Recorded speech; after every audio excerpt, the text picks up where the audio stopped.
We're coming off of God of War 2018. How do you top that? How do you deliver something that players will love maybe just as much as God of War 2018? The pressure was tremendous.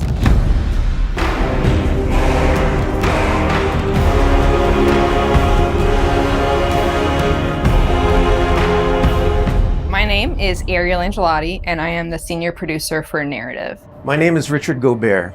I'm the story lead for God of War Ragnarok. I'm Jody Kupsko, and I'm the supervising dialogue designer.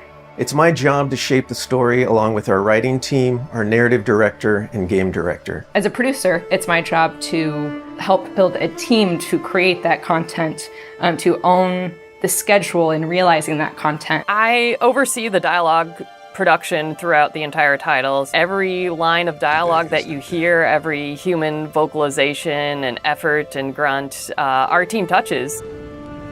So I'm a man now, like you? No. We are not men. We are more than that. The responsibility is far greater. In the story of God of War 2018, we find Kratos seemingly having turned over a new leaf in the Norse lands.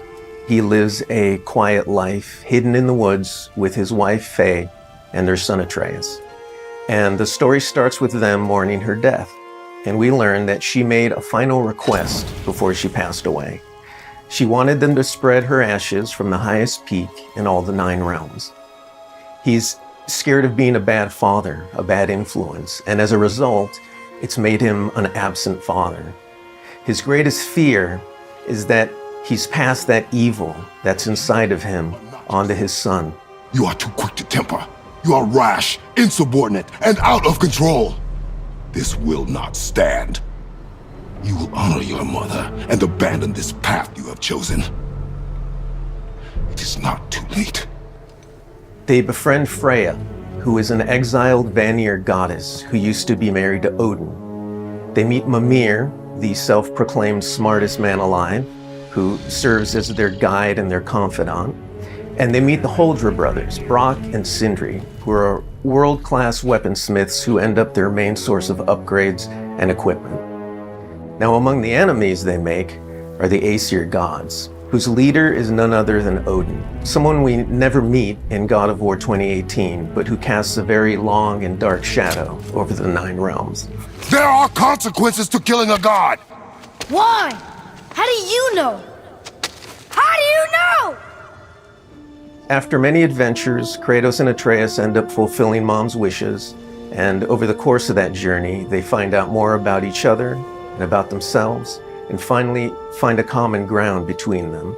They become the close family unit that Faye hoped that they would become. In God of War Ragnarok, we fast forward a few years, and little Atreus is now a teen, and they're back to hiding out in their home in the woods in Midgard. During the course of the previous game's events, they were forced to kill Odin's grandchildren, Magni and Modi, the sons of Thor. Thor does a lot of the lion's share of Odin's dirty work, and as a consequence, he's a very violent, unstable personality.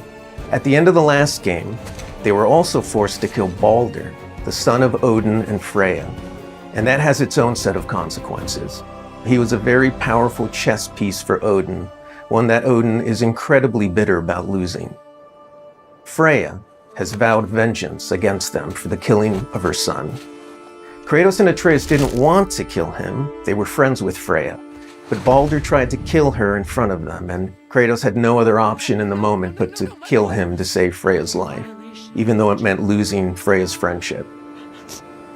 I will parade your cold body from every corner of every realm and feed your soul to the vilest filth in hell. That is my promise. He saved your life. He robbed me of everything.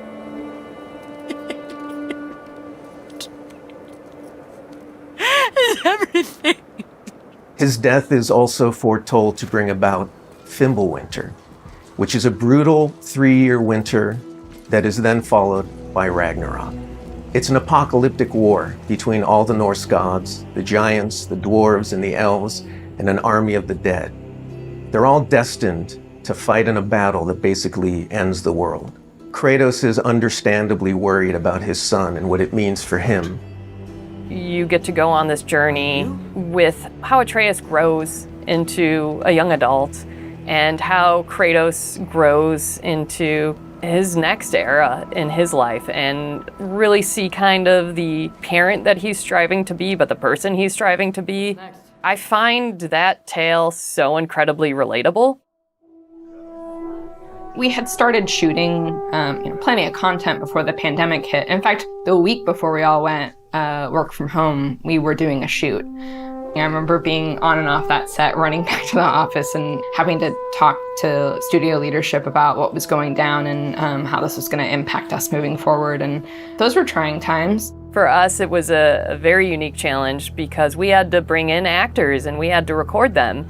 And so we had to look at different ways of adapting our typical motion capture process and dialogue recording process so we can continue production and continue at the quality that we wanted for our players and our fans. We had some actors stand in for other characters, actors who were already, who were like core to one of the scenes, might just be able to play a background character in another scene to be able to avoid a situation where too many people were on set on any given day. We avoided compromising the story that we were trying to tell as a result of the pandemic and these limitations that we had to deal with. There were no cinematics that we changed. We still have the same characters in them in the final game. We just had to get a bit creative with how we shot the content. Our actor for Atreus, Sonny, is a teenage boy, and his voice changed dramatically throughout the several years on this title. I don't want to fight anyone. I just want answers. We had to go in and even out that performance so it sounds like it took place over a short period of time. That was a unique challenge on this one. The prophecies say Fimbulwinter leads to Ragnarok. War is coming. Whether the Norse saga was going to be a trilogy or just 2 games was something we debated a lot. There were obviously pros and cons for either approach. So we waited for Cory Barlog to weigh in, and he did, and he said, let's do it in 2. The consequence to that is, how do you wrap up this story in one game and do Ragnarok justice? How do we lead up to that and then have a big moment at the end of the game and wrap up all those loose threads? This game is bigger than what we initially envisioned. There's a lot of important story moments that we needed to cover. There are more characters that we follow the threads of. And ultimately, it ends up feeling big and epic because there is a lot there for people to enjoy. I am very excited for folks to see this final chapter. A lot happens. We put our characters through the ringer, but we also bring them closure and we provide answers to a lot of the questions the first game posed. Just all of the new combat that we're doing and the new interactions. There's a lot of stuff that's happening in this title that I think people are going to have fun with. We all have our own personal Ragnaroks to deal with.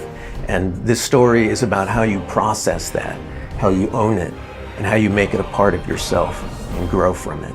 I mean, we set some stuff up. At the end of last game, there's going to be some consequences this game. We're going to see how things play out between Freya and Kratos. We're going to see how the evolution of the family relationship continues. You got Brock and Sindri, the dwarves, who are kind of part of your makeshift family now. And there's going to be some other characters that we introduce that maybe going to disrupt the balance a little bit. I can't wait until players get their hands on the game or are able to experience how the story unfolds for themselves. We have, I think, an incredibly well-rounded game. Very satisfying combat, beautiful and rich environments to explore, outstanding character art, a lush and moving soundtrack and soundscape. It's the work of hundreds of very dedicated artists, and they all have their own stories to tell.